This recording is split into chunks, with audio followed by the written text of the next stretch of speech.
What's going on, Vols Nation? This is the House of Orange Sports Channel. He's Kerry. I'm Frank. We're going to talk Oklahoma week tonight. It is the big week. It's the big one everybody's been waiting for. We're going to talk some Kent State. And then this is pretty much going to be dedicated to Oklahoma tonight. Make sure you hit that thumbs up. You share it out. You hit that like button as well.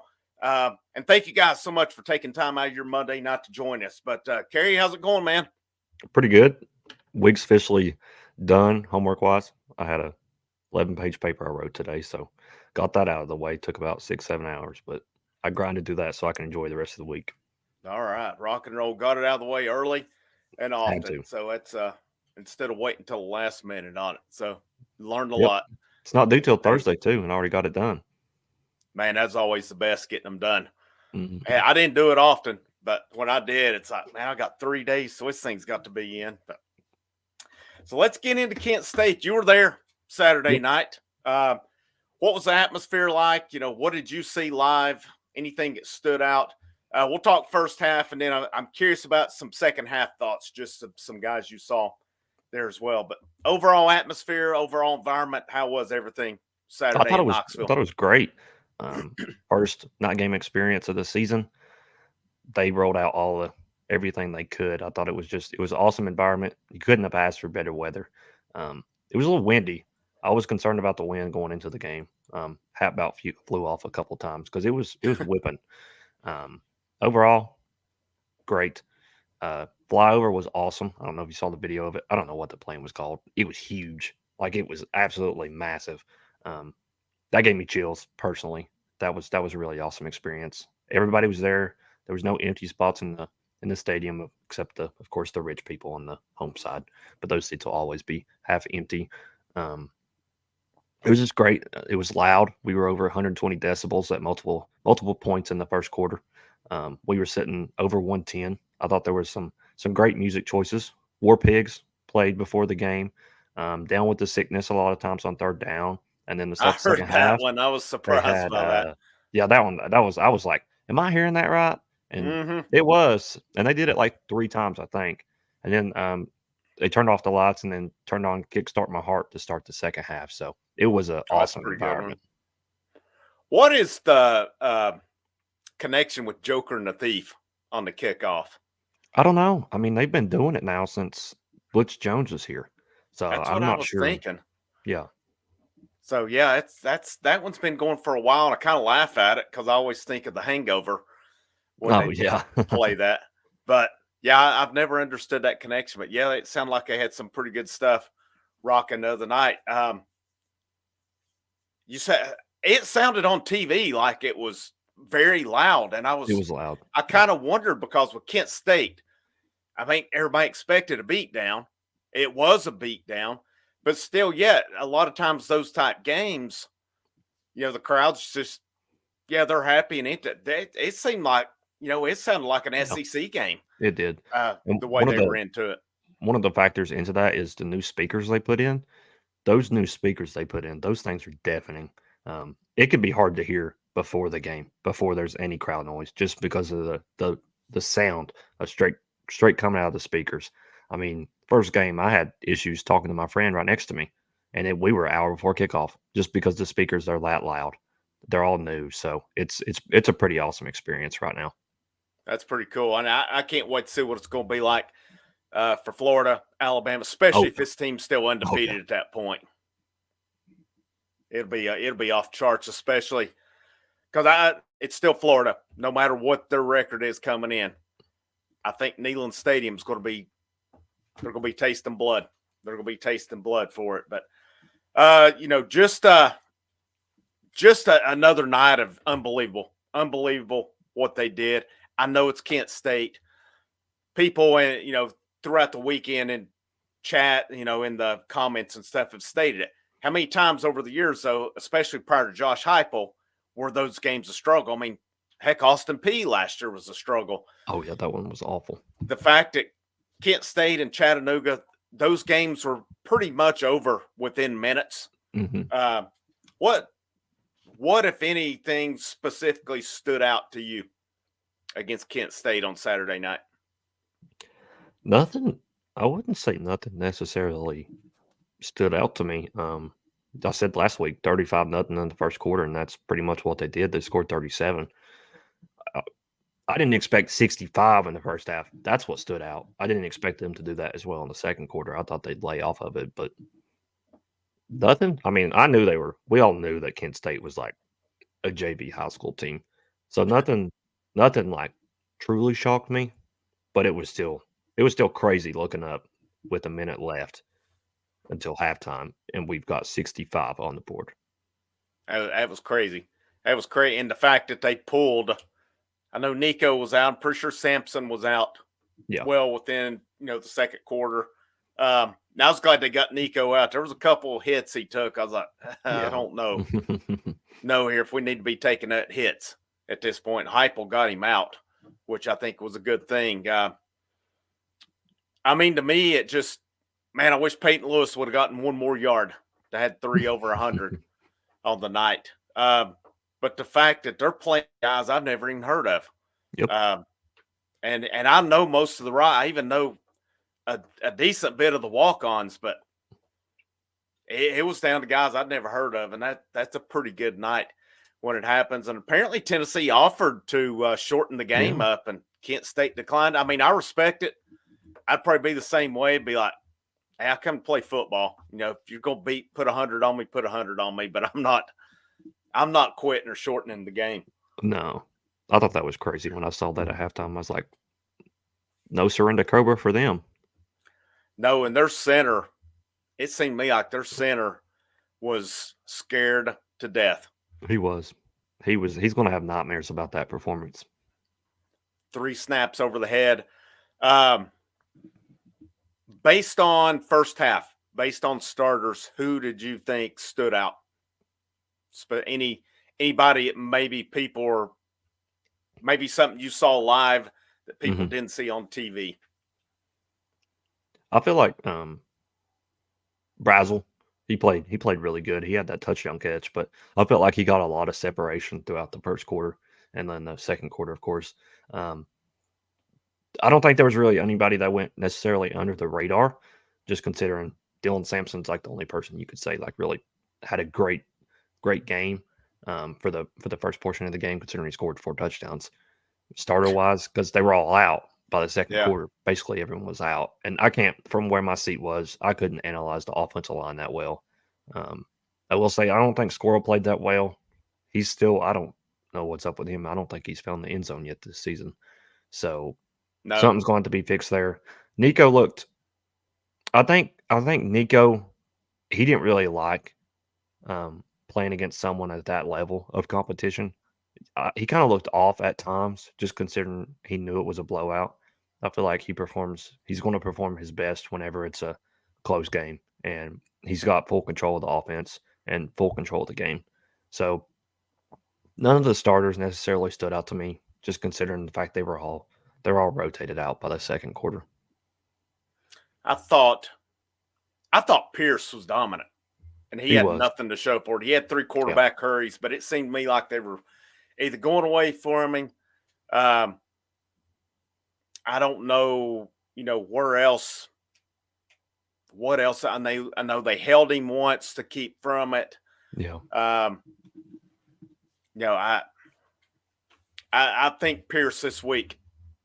I think this is the week, and I'm sure we'll talk about this here later on. But I thought he did some good things. This is a good one here. Let's hit some comments here. Like I said, guys, make sure you hit the thumbs up. Share the content out. We're up to 43 right now. Hopefully we get up over 100. We had over 100 last week. Hopefully as we keep getting towards that 8 o'clock hour, we'll keep going on as well. David Burgess is in here bright and early after I set it up. He said, it's payback time. GBO. Backwoods, I responded to you a couple times with the email. It's the orangeswarm10@gmail.com. Shoot me an email on there if you can. I've got it posted. If you'll check the post on the YouTube channel as well, I did post something on there with the email as well. So shoot me an email when you get a chance on there. Good to see you in here tonight too, by the way. So Reese Winters, Reese commented on videos over the weekend, one of them, and he's right. What about Mike Matthews, man? We saw him. He got a kickoff. He had a touchdown. He had another reception. what little I saw out of him, It was great. I saw why he has hype. I saw why he has hype. What'd you think about his performance? I thought it was really good. I was shocked whenever on the kickoff when I looked and I saw number 10 and I was like, that's Squirrel. And I was like, no, Squirrel changed numbers. I was like, who's number 10? And I got to thinking and I was like, oh yeah, that's Mike Matthews. And then he catches the ball, he's starting to run down the field. Everybody behind me is like, who's number 10? Who's number 10? And they're like, is that Squirrel? And I'm like, well, that's not Squirrel. He's number 3 now. Great return. And they said Mike Matthews over the intercom, and everybody's like, oh, wow, that's great. That's good for him. I was shocked. I did not expect him to be back there returning the kick. I thought they would go with somebody else. So I hadn't seen him necessarily return a kick or back there at least at all this season. So that was really a surprise to me to see him back there. I was surprised too, and it took a minute because it was on the telecast. It was really hard to tell who was returning. I like Tom Hart. He's good. Tom Hart was not on it Saturday night. He was not. He had Jermod McCoy return I don't know how many punts, and I don't know that he returned any. He might have returned one. Yeah. But it was mainly Squirrel White. But yeah, he would call Nico Iamaliava one time, and then he'd call him Amaliava or something. And he called himself a couple times. I knew I'd say it wrong, but he had Cam Seldon returning a couple kicks, and Cam Seldon standing over there. And like I said, I like Tom Hart, but I do too. I'm not quite sure how to help you with that. Tom's night. It was not my Alexa up here got upset because I criticized Tom Hart here. So I guess so. Yeah, it was kind of hard to keep up with, but Matthews looked good. The depth, man, just the depth to me. It seems like we keep seeing somebody else each week. We've talked starters, Dylan Sampson. How's he not a Heisman candidate yet? How's he not listed? How do they still have Nico ahead of Dylan Sampson? I have no idea. Maybe just because he's a running back and he's not Derrick Henry. That's all I got. I mean, he should be, but I guess since he's a running back at Tennessee, they could care less. I think that could possibly change this week, or it could boost Nico's chances this week as well when we get into it. I'm going to come back to Richard Patton's comment when we get to Oklahoma here. Reese said, how about Deshaun Bishop, man? He did look good. Cam Seldon's been out. Deshaun Bishop's getting opportunities. He looks pretty good. I would even go to as far as to say they could possibly have a four-headed monster because I'm big on Cam Seldon, but I think Peyton Lewis is pretty good as well. Now, I don't know how much Peyton Lewis will play in a close game, especially if Cam Seldon's back and the way Deshaun Bishop's running. But I think a lot of people thought coming into the season running back depth may be an issue. Mm-hmm. That's hardly the case, don't you think? No. Yeah, it's crazy to see that there's 3 running backs. We were kind of concerned going into the season. We knew we had Sampson. We didn't necessarily know on Seldon. There was kind of a question mark there coming back from an injury, and we didn't know who the third guy would be. And now we're 3 weeks into the season, and we've got a 4-man conversation right now. So I'd say we're in a pretty good spot there. Yeah, absolutely. I think it's because there was talk when Seldon had the injury of them possibly going to the portal for somebody for depth. Yeah. But, I don't think that's an issue. I'll be curious to see what they do. And obviously, the weird thing about it is we're almost a third of the way through the season already. Oh, no, that's just crazy. Week. Yeah. I mean, it seems like it just started. We're almost a third of the way through it now. But last thing I wanted to go about 15 minutes on Kent State. Second half, end of the first half, second half, lots of backups play. Any guys stand out to you during those points in time? Any of those backups that got that PT? I know one of them you're going to mention, and I'm in total agreement with you. Yeah, that's about the only guy that I necessarily paid attention to in the second half was I'll butcher the first name, Edries Farouk. Pretty sure that's how you say it. I think that's how it is. I think that's how you pronounce it. Kid, oh my gosh, man. I'm falling in love with this kid each week. Like, he is so stinking good. He's just, I don't know if he has something up with him, he just doesn't care. He'll run headfirst into a brick wall from the looks of it. And I personally love that. You don't really see that necessarily from safeties that often anymore. He's kind of got an old school feel to him. And I think that's why you kind of start to see him playing a lot more. And he's kind of all over the field making a lot of plays. I've been extremely impressed with him through the first 3 weeks, and especially in the second half of this last game.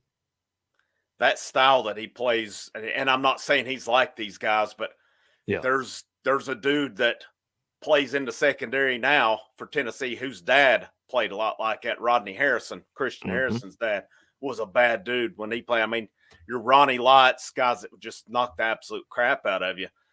He had that hit against NC State. I mean, he had another big hit the other night. I still think I would still be surprised to see him in a close game. Yeah. But I think with the way he's playing, he's starting to probably earn more trust. And these games have been vital for these young guys to get a lot of opportunity. I think you and I talked about it. At this point in time, what good does a red shirt really matter anymore? No, it really doesn't. I mean, if they get one, they do. But what do they learn more from? I mean, if you play them 4 games and they get a red shirt, so be it. I mean, hell, the freaking punter is going to be eligible for a red shirt the way it's going because he never plays. So yeah, that's true. So we may be able to red shirt the punter this year because he never plays. I say that, and this would be the week. Hopefully not. But, yeah, I mean, I think a lot of these young guys are raw right now for sure. But the fact that they're getting playing time, that's where you get better at. I mean, practice. Yeah. People can say practice all the time, and we know you practice, you get better. But in games, that's really where it comes in, right there, as well. But any final thoughts? Anything else that stood out to you about Kent State? No, nothing else really. What about the onside kick? I loved it. That's hilarious. I was shocked. It was awesome. They said on TV it was planned ahead of time. Yeah, or maybe it was read the coverage, and it could have been both. Maybe I'm wrong. Maybe it was that the kicker read it the way they had lined up was kind of odd, and he read it and did the onside kick with it. But I mean, it's part of it. If they would have did it in the 3rd or 4th quarter, I mean, it's I don't know. Let's see. Who was quarterback 5th? There was a 5th string quarterback Ryan Dameron. Ryan Dameron. Okay. That name sounds familiar now that you said it. When it was on air, I couldn't place who it was. All right, so that name does sound familiar now because what did Navy get? Like one possession? Quite literally one possession, yeah. That's what I was thinking. So I don't know if that was the plan. Or what it was, but yeah, I was surprised he was just in because it was like he was in and then he was out. Commercial break and then he was out. Yep. Yeah. I mean, I think they were just taking it easy as they could the second half, and it is what it is. Like I told you on there before we went live, I'm glad those games are over for a while. Now, if we have those type games with the upcoming competition, so be it. So be it. But I'll take it. I'll absolutely take it. But, you don't have another game like this till UTEP. Should have one with Florida. We'll see before that. It's almost another month before Tennessee's back at home. So let's shift it. Let's shift this thing now. It's the week everybody's had circled for a long time now. It's the first big one, Oklahoma. They're coming to the SEC. Week number 1. For them, Tennessee goes on the road. It's Josh Heupel's homecoming. Fan bases are already talking a little bit. What's your opening thoughts going into this week? I know how I'm feeling right now about it. Just your opening Monday thoughts. You may have went into Oklahoma thoughts while you were at the game Saturday night, possibly. Yeah, I was already looking forward to Oklahoma. I was sitting in the second half. I was like, it's already Oklahoma week. Let's go. I mean, this is everything you could ask for with college football. Your coach is going to play at the place that he won a national championship at. You got another coach on the roster that was a quarterback there, Joey Hazel, and then you got Willie Martinez as well. who was a coach at Oklahoma back in like 2010, 2011 for like a year or two. So you got a lot of guys making a trip back to Oklahoma, and it's been a while. It's awesome. The 2 times that we played them in my lifetime, they were both awesome experiences to watch. I know the first game last time we went to Oklahoma, that one was they whooped us, but it Yeah. was still great. It was still great. I think it was on ABC. I remember sitting down at nighttime. Yeah. It was just a great environment. And then the last game, of course, I still am haunted by that one. That's probably top 3 most painful losses of my lifetime. So I have been waiting since I was 12 years old to get revenge, and the week is finally here. So I'm pretty fired up. I was so any of you out there listening right now, I did a video last night. If you'll check it out, I put Tennessee versus Oklahoma rivalry in the making. It was really a look back at this series. So they played first in 1938 in the Orange Bowl. Tennessee won 17-0. They played again in 1967 in the Orange Bowl. Oklahoma won 26-24. Then there's the 2 games. Mr. Williams here talked about 2014, where it was 34-10, I believe it was. If I look back, I've got my notes from last night, because it was 27-10. Worley threw a touchdown pick. No, it's 34-10. That's what I said. What was it? Josh Smith that scored the touchdown in that game? That was like Josh Smith scored the touchdown for Tennessee. Yeah. That is right. And Oklahoma, they were killing Justin Worley. They were on him all night. And that was when Butch was still holding on to Justin Worley as the quarterback. And then later on that year, Josh Heupel was Oklahoma's offensive coordinator in that game in 2014, which we'll talk about that in a minute. But Justin Worley, quarterback, that's before Josh Dobbs took over in that Alabama game after it started. But it was not competitive. Oklahoma had Trevor Knight at quarterback. It was 27-10, 100-yard interception return, really sealed it late in that one. And Oklahoma does have a current 3-game winning streak in the series. And then there's the 2015 game where talked about that. Tennessee goes down the field first thing, half freaking yard line, and we kick a field goal. Yep. Needing to win this game. Butch Jones needed a game like this on his resume. There's a reason Butch Jones is not the coach at Tennessee. It's because he's gutless when it come down to it. He was gutless here. Mm-hmm. He was gutless at Florida. And both in that same year, they both cost him the football game.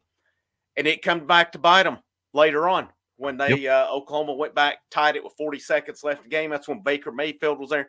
Baker Mayfield, Bob Stoops have both been on record saying that was the loudest they've ever heard a stadium up to that point. Now, it could have changed since then, considering that was 9 years ago. But I mentioned Josh Heupel, offensive coordinator in 2014. You remember what happened at the end of that season with Josh Heupel? Got fired. Got canned. And it was it's really funny to me if you look back on that.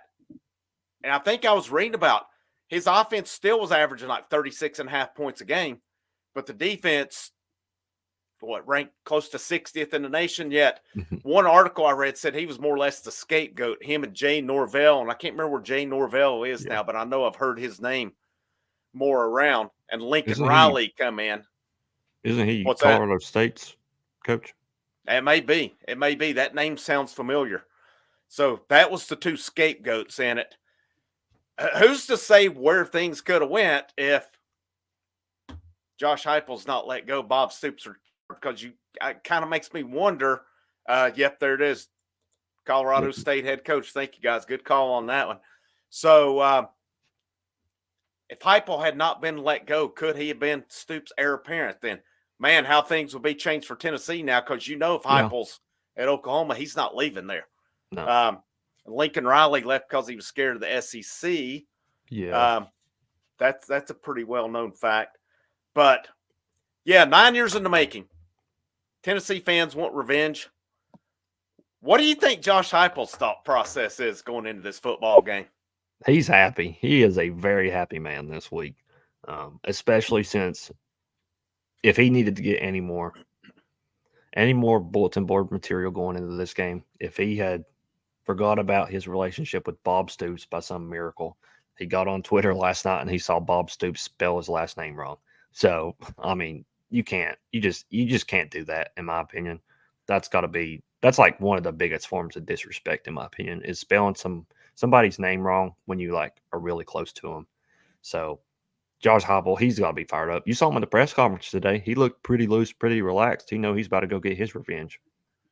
Yeah, he did because I laughed at him talking about, yeah, he expects them to be quiet for him, show them the respect Yeah. when they're out, when they're on offense. But so I had a few comments here on that game. I said we'll come back to Richard Patton. Richard's been fired up all weekend here. Said Tennessee will go into Oklahoma and smoke them. Welcome to the SEC LOL. He's been fired up for the last 2 days. I've loved it. Here, let's see. I saw a couple more. Kyle Beach, man. I've not seen Kyle Beach in here in a while. Good to see you back in here, Kyle. It's been a minute. Oklahoma's down there for starting wide receivers, 2 offensive linemen. We're going to talk about that. We got a lot to talk about on that one here in a minute. Wes McLaughlin, he's already a nervous wreck. He said, I'm already torn up for the week. It's Monday, man. He'll be all right. David Polk's not expecting much. He said if we score 70, we'll win. So, which year was it Tennessee was scoring 50, 60 points and losing? It was Dooley's last year, wasn't it? Yeah, that Didn't would they have like high Tyler 40s, Bray. 50s? Yeah. Tyler Yep, Bray. Tyler Bray, Sal Sinceri. Who is Oklahoma's offensive? I meant to look this up, and I did not. No, I don't either. So let's see here. Oklahoma. That was the one thing I forgot to look up was their staff. I know Venables. Of course, Venables came from Clemson.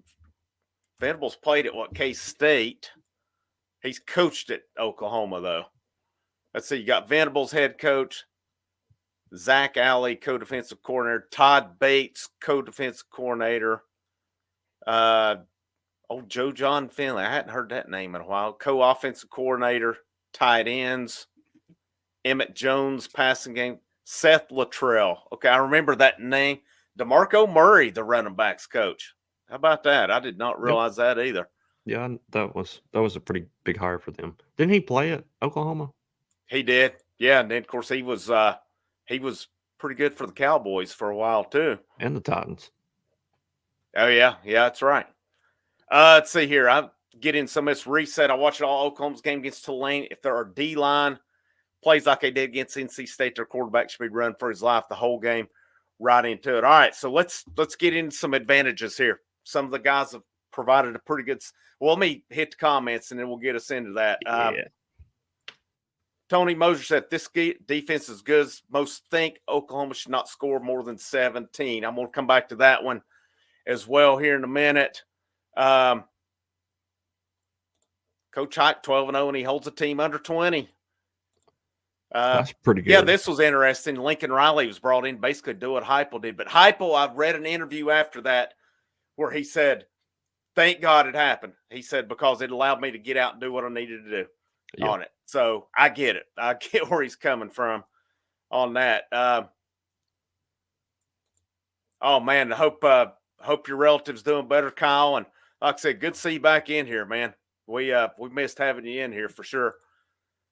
Yeah, this was a good one. Stoops was not going to fire his brother on that one. So Heupel was the scapegoat to not fire his brother. David Polk's exactly right on that one. Oklahoma let one go that paid off for us. Yeah, spelling his name wrong. That was one. Seth Luttrell. Corey Happy McLean, what's up, man? Good to see you in here. So, was a teammate of Heupel's. You said that earlier. Somebody said he was the fullback on it. Remember that name for sure. So, it looks like they've got a few titles split around on that passing game coordinator, offensive coordinator, and stuff. Teams do have to kind of, I guess, boost their money up a little bit. Let's get right into it. You're chomping at the bits on this one. We've had some guys in the chat here put it out there. What advantages are you seeing coming into this weekend? I would say the number one advantage, the most obvious advantage is their hefty amount of injuries compared to our lack of injuries. Um, Injuries, they can completely make or break a team. Tennessee's been very, very fortunate so far this season that we haven't had anyone necessarily go down in a game. Of course, we lost Jordan Thomas preseason. That was a huge hit for us. Sham went down the other night. He limped off the field. I don't know what his update is injury wise. Hopefully, he'll be good to play this weekend. But Tennessee's been really fortunate with the injuries, and Oklahoma has not. That's just it's brutal for them. I know they've had a lot. I can't even name all the guys that got injured for them. Offensive line, wide receivers, defense as well. That's definitely the biggest advantage for me. Um, Got to put a running game against their defense. Our offensive line could terrorize them, and then flip it. Our defensive line will probably terrorize their offensive line that's had a lot of injuries and they've had to shift a lot of guys.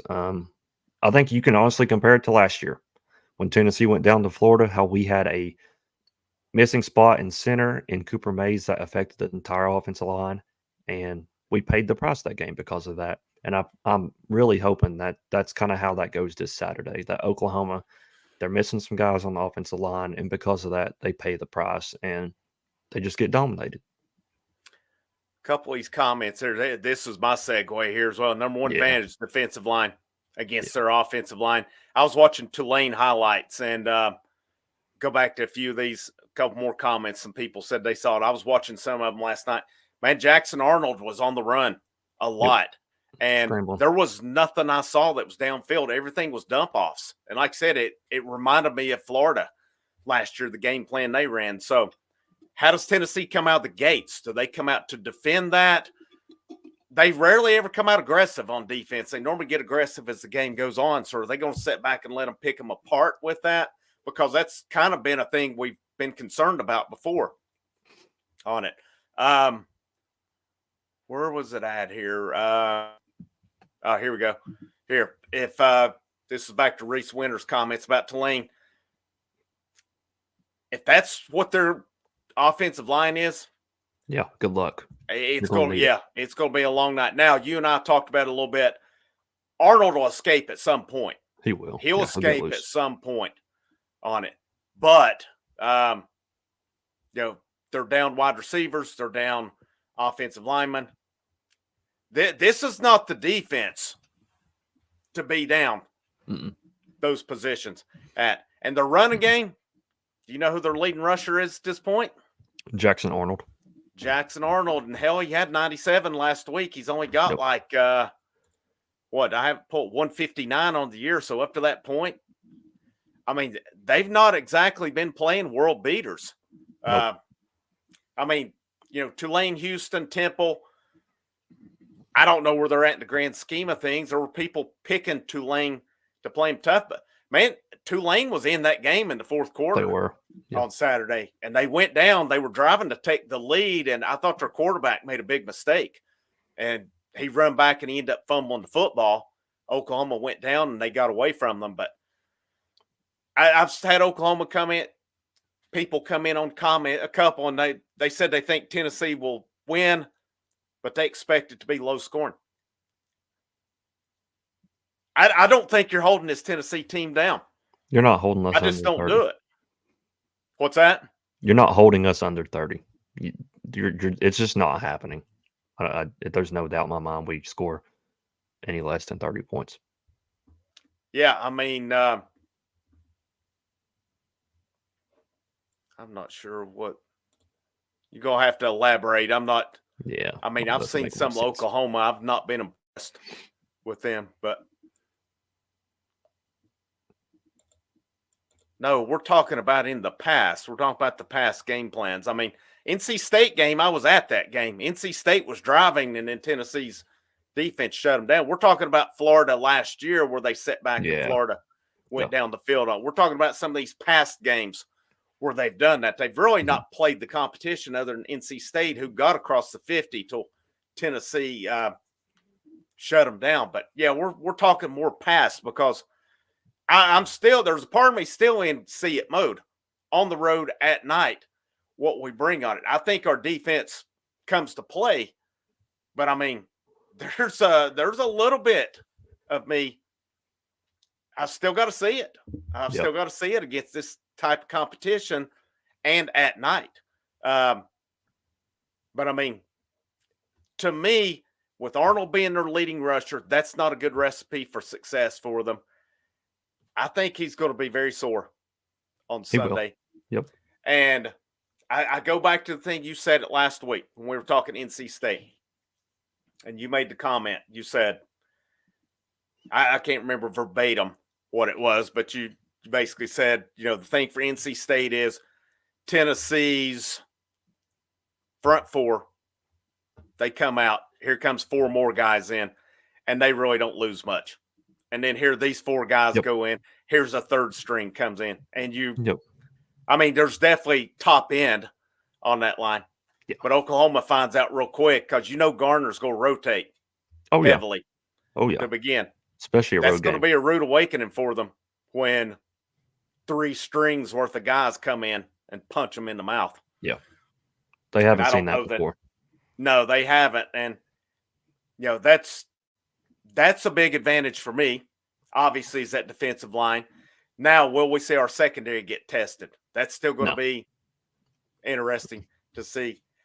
And, the old adage is, Tim Banks said it, a good defensive line camouflages a secondary. Yep. Or it makes a good secondary.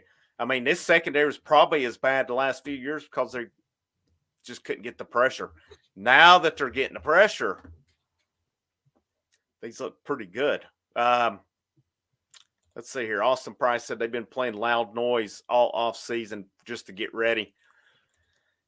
Man, there's a part of me that says you can do that all you want, but you can't really truly prepare for it until you get there. I know it helps some, but I've heard teams doing that with Neyland, and when you get down to it, it is what it is. But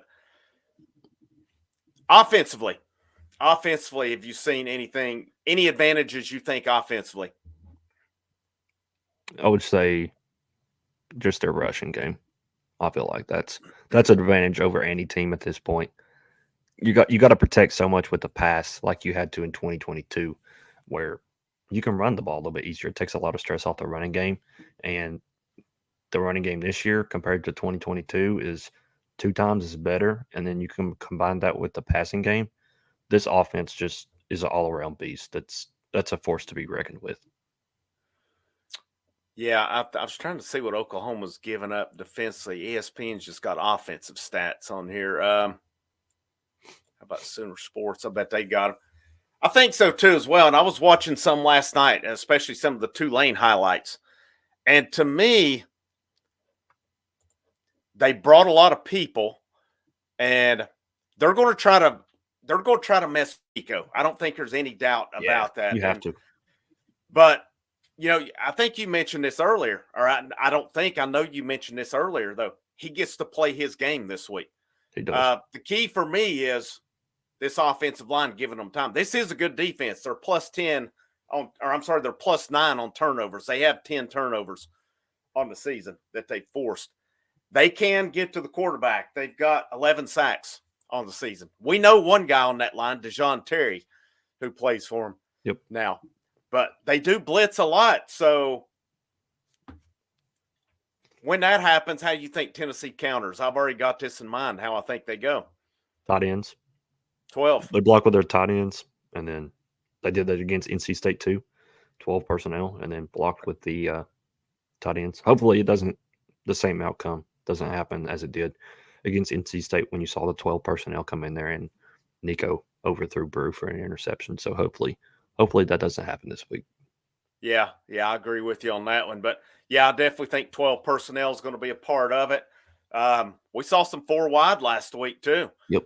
So if they spread them out, we've not seen much 4 wide. I don't know. I can remember us going 4 wide, even when Hyatt and Tillman was there. Maybe I'm wrong on that one, but I don't remember that. I mean, especially now with the depth they had.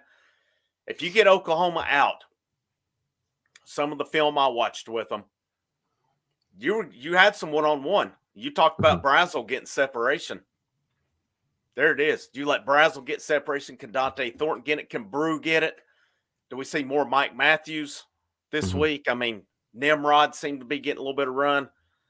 I want to see a little bit more from Squirrel, too. I think he's Yeah. had a couple balls this year. They weren't perfect. They were a little behind him. I expect Squirrel White to make those plays, though. And I bet you if you ask Squirrel White, he would tell you he should make those plays as well. Yep. He did some good things against NC State. He's had his moments, but yeah, he's not had a touchdown yet. But I think at 12 personnel, we'll see it. And I look for 12 personnel to do some things because that's going to, number one, open your run game up. Number two, you get a little bit of running going. I'll let you in. What's going to happen when they get to run going and Oklahoma keys on it in 12? You're just going to beat them over the top. If they come up for the run, you just throw it over their head. Yeah, That's what just Josh like they Heupel did loves to against do. NC State. You bring Stage, you bring Kitzelman, you bring Ethan Davis. You're going to get them alone at that point. Good luck if you're Oklahoma stopping this. Yep. And I know they have a good defense, but I'm sorry, but playing Tulane and Houston and Temple. Yeah, that's not Tennessee. Let's not even freaking try to compare it on that one. I mean, under Josh Heupel, one team pretty much outside of the Joe Milton era has shut Tennessee down, and that was Georgia. Yep, that's it. That was it. Other than that, they've scored. They've done a lot of scoring, and I don't know. I have no doubt this will be the best defense Tennessee has played up to this point, but I don't know. I think we got too much for them. We'll see on that. But any other advantages that you think sticking out in this one? I think the advantage that we run out each week would be our wide receivers. I mean, we're so deep at the wide receiver room when it's kind of going underestimated. Different guys are stepping up each week. It's like a rotation of guys stepping up. First game you had Thornton against NC State. I can't think off the top of my head who's the main guy to step up in that one.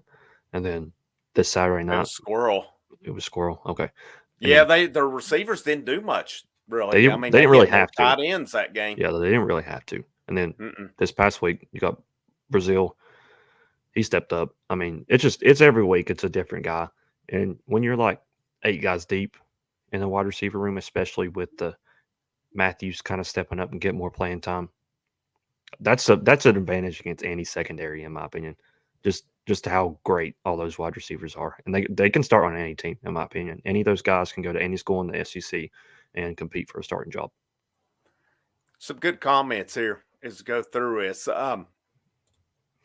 Like if you're Oklahoma, what are you going to do? Are you going to play for the run, or are you going to set back? Now, the one thing Tennessee has to do is avoid 3rd and long.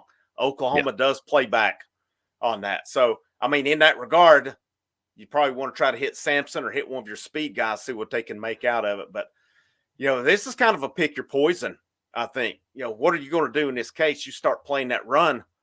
If the line gives Nico time, there's not a throw that he can't make on it. I think this gets underestimated a little bit.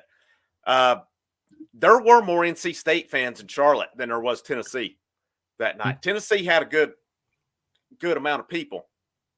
There was more red there that night. So even though it's a neutral site game and it's not a true road game, it was still pretty loud when Tennessee would get the football.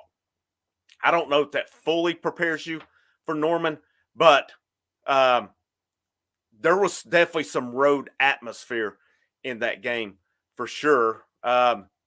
We said, I think our DBs are better than people think at this point too. Yeah. And I think some said, I think they're ready for some competition. Josh Heupel spoke highly of the top 4 today. Gibson, McCoy, McMurray, and Matthews spoke pretty highly of them.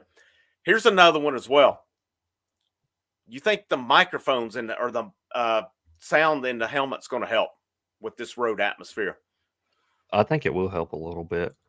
But at the same time, I think that even if that fails, I think we have the best advantage out of the majority of teams in the nation as our offense runs so fast. You saw Heupel mention it preseason. We're not going to lean on the helmet communication just because it actually slows their offense down. So it'll be nice for Heupel to calm down Nico in situations. But overall, I mean, the worst disaster could happen and you just totally lose all comms and we'll be perfectly fine because we don't typically run it. He's not giving him the plays. He's getting the plays off the sideline, off the boards. So that's a huge advantage, in my opinion, compared to Oklahoma. They won't have that advantage. Um, I think that sets us apart from every single team in the nation. Personally, is we just run our offense so fast that the comms actually slow us down. Yeah, they do like what I saw on May like to blitz. I think Nico will make them pay. This is his game. Yep. He can get out and play on this. I definitely think we see 12 personnel. I don't think there's any doubt about them. Because if you do, who are you going to defend? You can roll Sampson out of the backfield. You got 3 tight ends who can do their thing. I mean, they do throw across the middle more now because they got a guy who can actually make the middle throw that they didn't have last year. Is Burks a slot guy for Oklahoma? Yeah, as far as I know, he's a slot guy. He's their leading receiver. I've not watched him enough to know where he lines up because I thought if he's on the outside, they may put McCoy on him. But, yeah, it's going to be Boo and Harrison. Boo's. But you know what? That's similar to NC State. Yep. Concepcion, 3 catches on the first drive, and they pretty much shut him out the rest of the game after that. Now Arnold can scramble better than Grayson McCall could, but still yet. It's a big test for Boo this week. Did you notice who was playing more early, Boo or Harrison last week? I think it was a total rotation early. They were subbing guys in even more often than they typically do.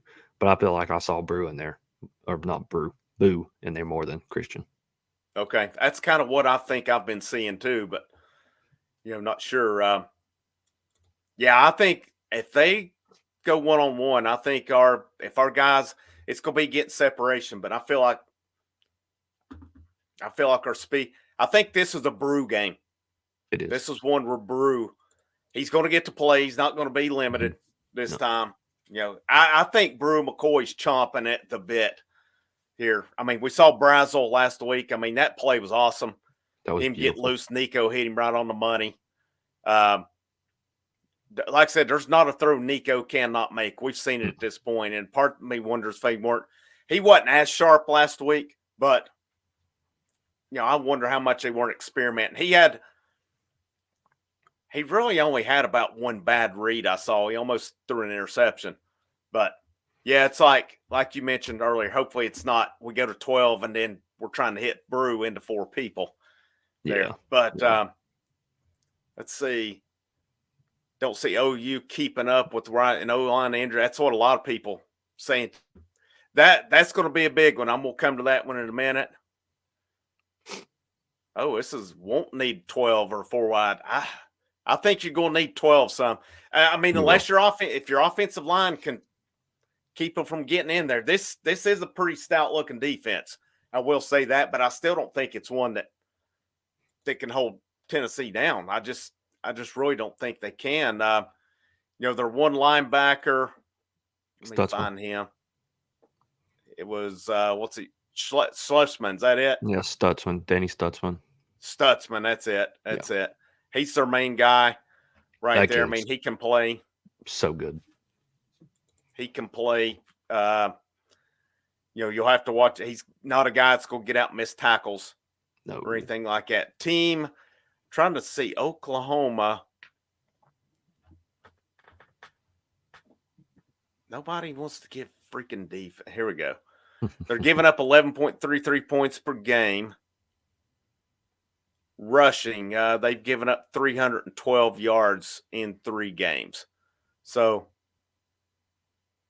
that's not even the net. They're averaging 77 yards per game on it. Okay. So, yeah, they've given up 312, yards lost 79, 77.7 per game.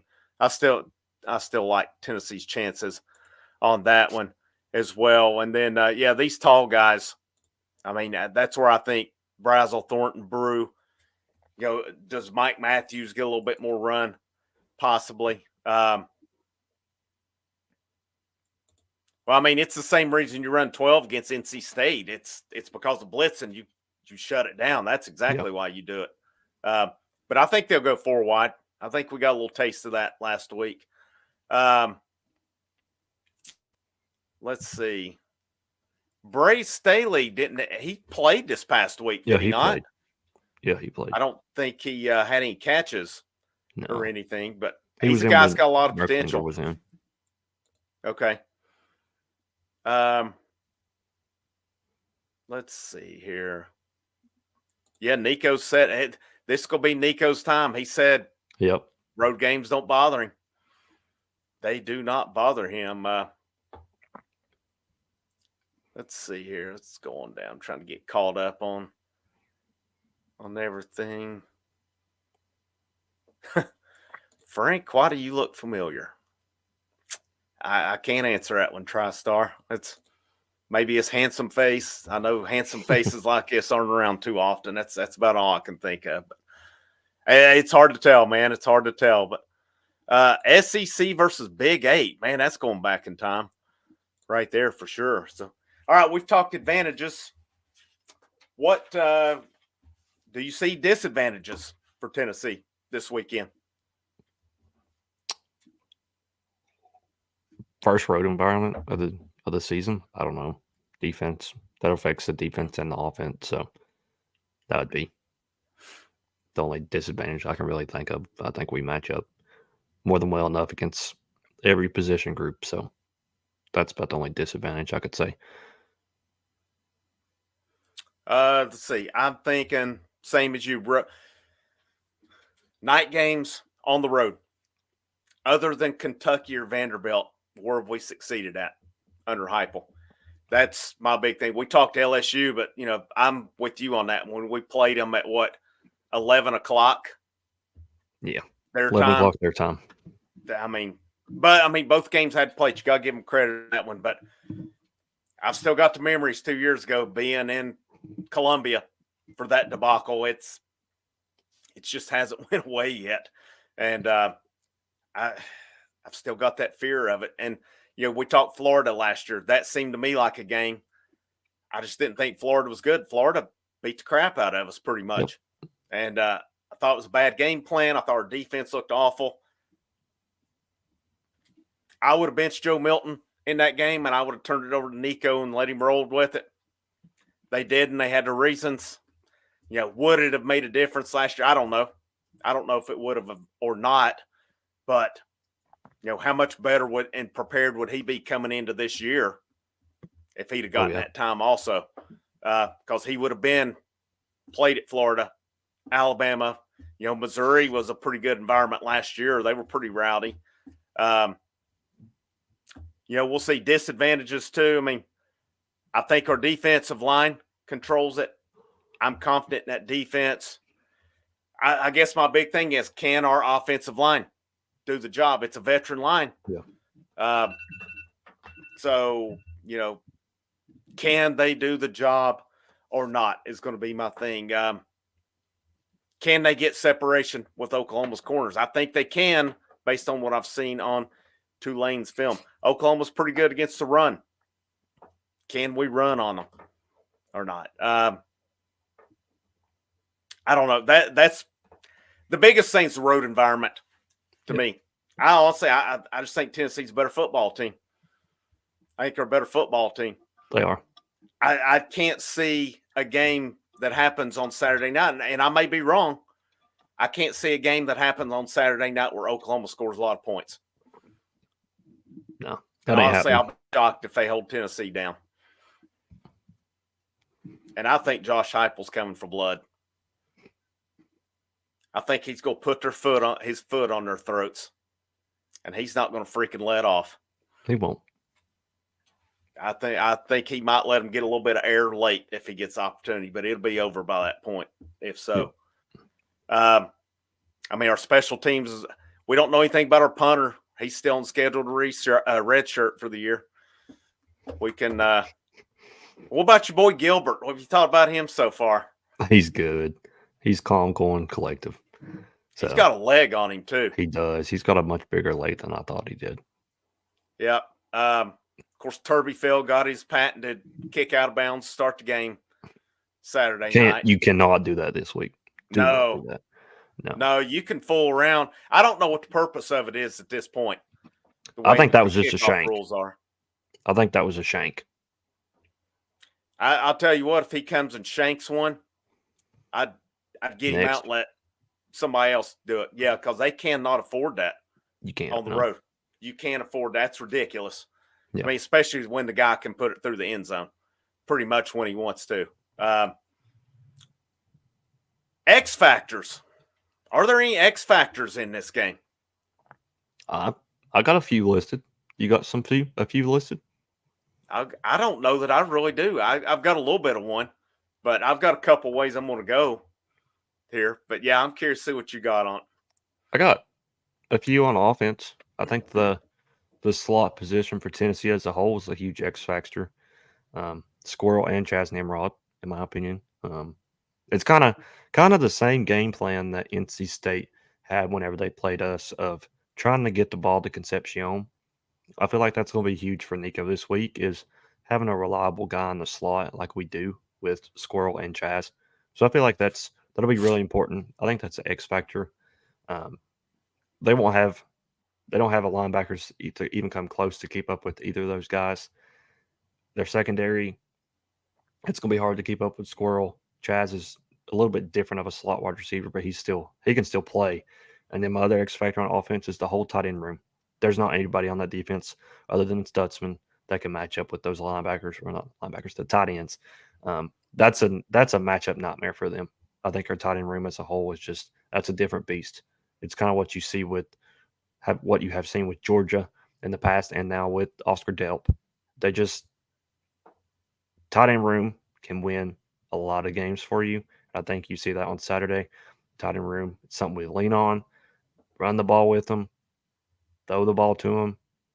You kind of see more this year in this year's offense of getting the ball to the tight ends, whether it's a seam down the middle or in a quick out route. I mean, this whole tight end room this year has just completely blew my mind. They've been really stinking good. Yeah. Coach Ablin, man, he's from year He's one done a to great year job. two. What a job he's done here. Yeah. I hadn't heard this one before. It's pretty funny. I remind of Casey Claw. I guess we'll come up with an Iceman persona on here as well. Maybe we'll have the Iceman pick here tonight. Let's see where we go with that. X factors. Yeah, you kind of took my team. I'm going tight ends. I think this is a tight ends game for Tennessee. Man, how underrated of a pickup is Kitzelman? Huge. Everybody was hyped on Holden Stays. Kitzelman just kind of honestly seemed like a roster filler. Yeah. Dude's a lot better than that. Oh, yeah. He blocks. He can catch.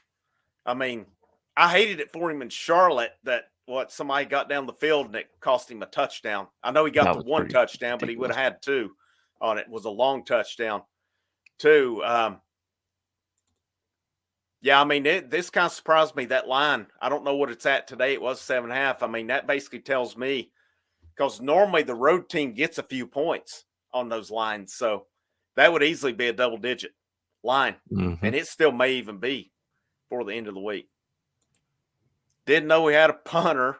Punter may take the week off again. Yeah, we're trying to save that red shirt on him.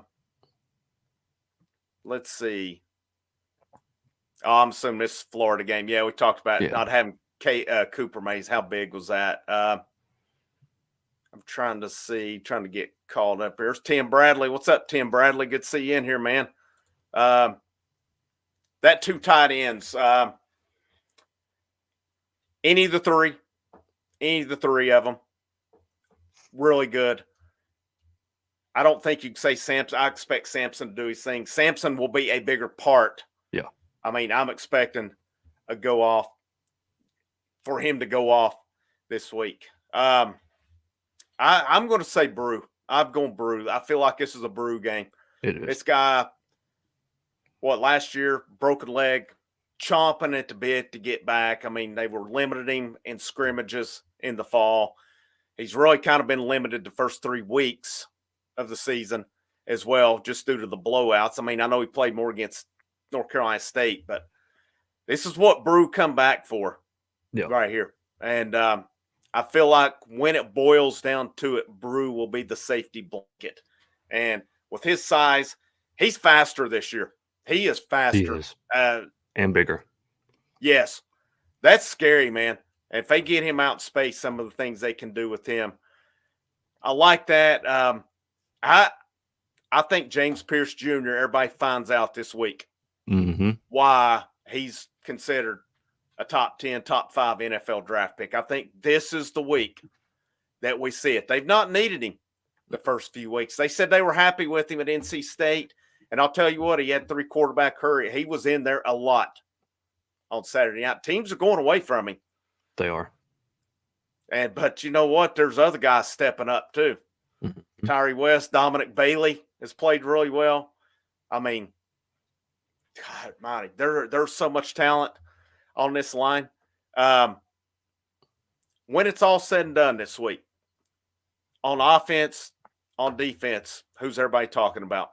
If this thing goes how we hope it does. Now, if it goes totally the opposite, it'll be a whole other thing to talk about. But if this thing goes as we think it is, I mean, you and I have already picked how we thought this game's going to go. Yeah. We'll give our score predictions tonight as well. Who are we talking about? Who's one guy on defense? Who are we talking about on offense after Saturday night? Yeah. Offense, I think the nation, the whole nation gets put on notice this Saturday night about the Dylan Sampson Heisman campaign. I think that's a full-fledged campaign come Sunday morning. I think he has an amazing game.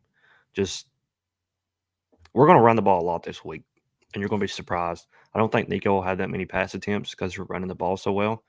And I think Dylan Sampson, he may have 3 touchdowns this game. And then turn it over to the other side. Defense is kind of hard to choose a guy, just considering how much we rotate on the defensive line. Pilly, I love the man. He's going to steal the show, but I just think Arian Carter, he's going to have a game this Saturday. Pilly's going to be all over the field. They're going to overlook Carter a time or two, and he's going to lay the boom. He's done it each week. If you go back and watch each game, you're going to see Arian Carter knock the fire out of somebody. I like it. I've already told you where I'm going defense. I'm going Pierce. Yep. I'm going James Pierce. Maybe that's an obvious one, but through his first 3 games, he doesn't have much in the way of stat. I think this is the game. Everybody sees why he has the hype on him. I could go Dylan Sampson, but I'm going. This is the Nico coming out party. Nico. Yep. I'm thinking this is his week right here, and I think you're going to see it. I mean, you look what he did against NC State. Pretty efficient. Had a bad read. The second interception, I think it was Spraggins got blown up on that. It's probably one end. He probably just eats that one if he had it to do all over again. But they got some pressure on him in that game. They did get some pressure on him. So he's seen a little bit of pressure now. I mean, he saw it against Iowa last year. I think people forget that was, a top 10 defense? And that was as makeshift of an offensive line that I've ever seen at Tennessee. Yeah, it was last year in that bowl game. So he has seen the pressure. How's he going to adjust when it's time to get rid of it? But the thing too this week, and he did it some against NC State, his ability to take off, stretch the play. I think on Saturday night when it's all said, I don't disagree on Dylan Sampson. I think America's going to learn who Dylan Sampson is, but I also think they're going to see why Nico Iamaleava is indeed the man in the future at Tennessee. That's where I think it is. And I think in a game of 2 redshirt freshman quarterbacks, I think Nico's going to be the one that steals the show in this one. I think we'll see probably Arnold with potential, but Arnold, I think with him, it's going to be a case of I don't think his line's going to do him any favors Saturday night, and you're going against the best defensive line in college football. Now, we say all this, and it goes the opposite way, then we're going to have some interesting discussions on Monday night of next week. But I think it's Nico, it's Pierce. If I have to go, you said Pilly, or no, you said Arian Carter. Yeah. That's a good one. What about an under the radar? We've named about the whole roster, but I'm trying defensive wise. Somebody said Ricky Gibson. That's an interesting one. Yep. That's a pretty good one. I feel like I go with this guy every week. I'm going to say Boo. I'm picking Boo to step up this week. I feel he's been pretty solid for the most part. But Boo's seen Casey Concepcion, who's pretty dang good. Yep. Now he's going to see another one this week in Burks, which, like I said, I didn't realize that, but that's pretty interesting now that I think it was Wes on here, and you said it too. Said Burks is the slot guy. So I'm picking Boo to step up this week on offense, or on defense, and I think we pretty much hit everybody on offense. So anybody that we've not mentioned? Turntine. Turntine, you think this is a Turntine game? Yep. I like this one right here too. Jamad McCoy. What did I see today? He's ranked right now. PFF's rated him as the top safety or the top corner in the SEC so far. I missed that one.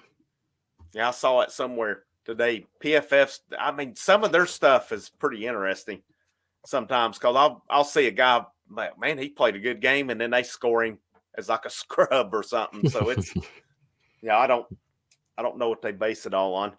So we've covered advantages, disadvantages, X factors. I've got 2 more bullet points here. Keys to victory. What are the keys to victory on Saturday night? I've got 3. Run the ball on first and second down well. You can't get behind the line of scrimmage at all this game, especially in the first half. You got to get 3 yards of carry to get it in third and short, third and manageable. My second key is just simply get Nico comfortable. You can't have what happened last year at Florida where Joe Milton just crapped the bed come the second quarter because he was just totally uncomfortable. I mean, you had a 400-pounder just bearing down on him. If Nico doesn't get comfortable, it could be a long night. It really could. So I think the first half is important, and that is my third key is win the first half. If Tennessee wins the first half, they win the ball game. Butch Jones is no longer the head coach of the Tennessee Volunteers. We're not going to choke away a second half like we did back in 2015. Keys to me, make Nico comfortable. He can't be on the run all night. And I expect they'll get some pressure at some point. I don't think there's any doubt. It'll be how does he handle it? Does he take what's given to him? The biggest thing for me, you mentioned earlier, don't force a throw like he did to Brew. That's one. I got to hit this one here. So, what's up, Steve Kitt? Nico, unless he transfers, that's the only way he'd be gone after this year. He does if have. He would have not redshirted, like you said, then he could be gone this year.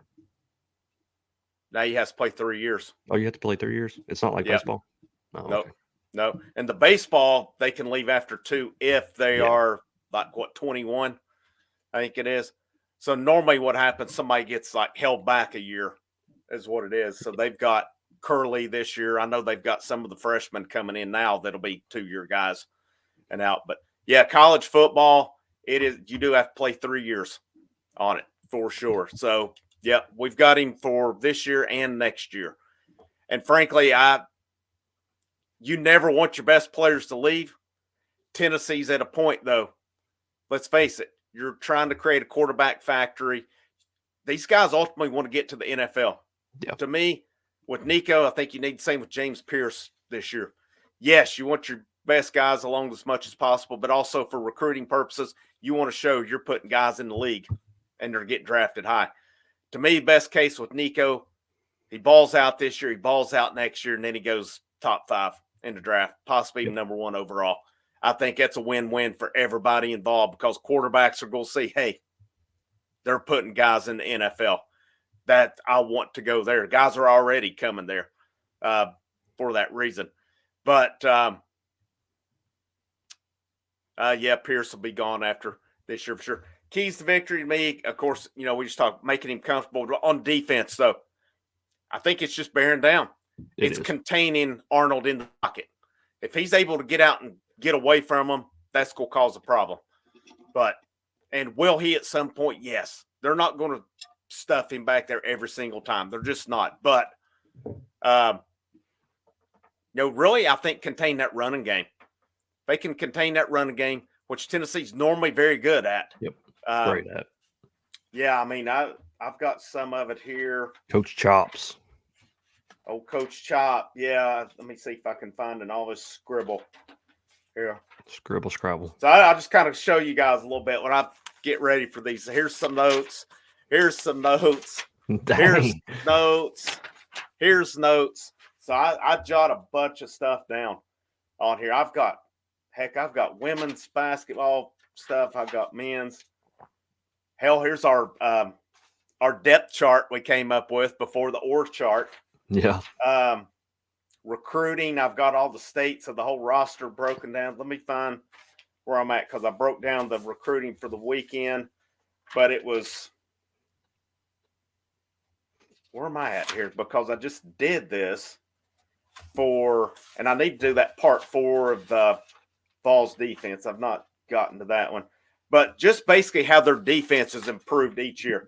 And I did that series. The first year, they ranked around 100. They improved a little bit. Last year, their defense improved quite a bit, actually. And they ranked their running come down a whole lot last year as well. I've got it somewhere in here, but we're just killing time. Basically, at this point, maybe I'll run across it here in a minute. But to me, you shut down that run game, I think it's going to make a rough night for Oklahoma. So that brings me to the big question here. We've already done our projection on the year. Yep. I'm still sticking at 11-1 for now because basically I've got to see us beat Georgia to believe it. Mm-hmm. We both picked Tennessee in this one. Now that we're here, now that we've seen a little bit of both teams, now that we see what's going on, the lines have shifted. Tennessee was an underdog in this one. Now Tennessee's a significant favorite, in my opinion, especially on the road. We've broken it down. We've talked advantages. We've talked disadvantages, X factors, keys to victory, putting you on the spot. Saturday night, Norman, Oklahoma, 7:30 ESPN. I keep dragging this on for you. ABC. What did I say, ESPN? Yep. ABC College Game Day is in town. If you're a Vol fan, you live in the Greenville, South Carolina area, come down to Yeehaw. We got the big screen Saturday night for that game. Be a lot of fun. Old Frank's going to be down there. I think there's a Vol alumni tailgate watch party down there. So if you're in that Greenville area, come on down. Love to have you down there. Now that I've dragged it on here, what's your prediction or about forming your prediction for this one? It's going to be a great game. No matter the outcome of the game, this is one of the games that you'll remember for a long time. There's a lot of hype going into this game. Don't mean the pun there with Heupel, but there's so many storylines with this game. It's just this is what college football is all about. You got our head coach going back to his alma mater. College Game Day is going to be there. You get to wait all day. Slate isn't that good to watch some other games, unfortunately, but great time on Rocky Top. I mean, we got Morgan Wallen on Friday night and Sunday. I'll be there Friday night at the Grand Vol Opry. I'm looking forward to that. So it's a great weekend for Tennessee. Saturday, man, I'm so haunted by the 2015 game that I'll have to see it to believe it on Saturday night. I still think Tennessee wins 42-27. I think Oklahoma scores more than we're expecting just because it's at their place. I don't think they stop us, really. I think we're just going to run the ball down their throat. Nico's going to look poised. He's going to do exactly what he said in the preseason of he plays better in road games. He looks forward to road games more. He enjoys going on the road more. this is your environment, kid, and go show them why you're a Heisman quarterback. And if you struggle, someone else is going to pick up the job for you. Sampson and Warner with the wide receivers. I really just don't see an outcome where Tennessee loses unless something happened, God forbid, to Nico. I just think the Vols roll in this one. I hit a couple of these here. So Kyle Beach says 37-17. Herb says 47-13. Vols Titans 8 says 41-24. Kyle Beach says, just remember, Oklahoma could not score 16 against Houston. I'm going in this one, man. My score for Oklahoma, I'm going back and forth on a little bit of it. I think when I've settled in here, I'm going to go Tennessee 34, Oklahoma 13. And that might be a little ambitious. Okay. I know it's still a road game. Yep. I know it's still night. I just think his team's dialed in. And I think Josh Heupel's really going to want this game. He is. Returning for the first time that he's ever been on the opposing sideline he talked about. I think this team's going to want to do it for him this Saturday night. Yep. I just think Tennessee's a better football team. And I do go back to this one here as well. I'll take into the fact that they couldn't put up a lot on Houston. Tulane was in that game up into the fourth quarter. I think the Vols roll. I think James Pierce has a night. I think his defensive line is the story of the night. And I think Nico shows America. Well, I think in the battle of redshirt freshman quarterback, Nico is going to be the guy that shines on Saturday night. We'll talk about it next Monday night. Obviously, there'll be more. There's a lot of – man, I'm like you. I still have the fear 2 years ago, even though Oklahoma is a drastically better team than that South Carolina team was. But still yet, we saw what happened in that game. We know why it happened, too. That's a part of me why I didn't feel too sorry for South Carolina on Saturday, because you got a couple cheapies 2 years ago because you had signs. But got 51-9 right here. I'd take that one. Got 34-14. Wouldn't be surprised if we hit the mid-50. I thought about going higher. I think I'm staying a little low end with the points, but I just can't see Oklahoma scoring that on Tennessee. I just cannot. I think they're too – I don't think they can protect. I just really don't. And we'll see. I'm fired up, man. I just hate that we got 5 more days to go till it is a big weekend in Knoxville. Lots going on throughout the week. So, just make sure you hit the thumbs up, you share. If you have not already, and you check out the content, hit that subscribe button as well. And I cannot stress this enough. We've had we're right at 140 in here now. I cannot thank you guys for just taking the time to spend this Monday night with us and hang out in here. Cannot thank you guys enough for checking out the content on the channel. This thing is not possible without you guys. It's just not. It really isn't. If I'm just on here talking to myself the whole time, it'd be pointless. So thank you guys so much for that. And make sure you turn on those notifications as well when we go live. Of course, we'll be live next Monday night. We may explore the post-game market at some point. My only thing, I know home games, you like to go to home games. I like to go to watch parties. So that's really why I don't devote a lot of time to those. It is a saturated market. A lot of people do that too. And, I don't know if I would rather get out and watch the game. I enjoy that. But, man, saw some names in here. Kyle Beach, good to see you back in here tonight. Wish you well with your family member. A lot more saw in here I hadn't seen. Seen Tim Bradley. Always good to see Tim. Herb in here. Just Reese Winters. A lot of you guys. If I've left your name out, I'm sorry. Just trying to not go all the way up the line. But awesome audience tonight. Wes in here. Wes has been here pretty often. David Burgess. So thank you, David Polk, all you guys. Thank you so much for being in here. Y'all have a great Monday. He's Kerry. I'm Frank. The Vols are 5 days away from rolling. Saturday's going to be a long day, but it's going to be a long night for Oklahoma as well. Last but most certainly not least, Go Vols.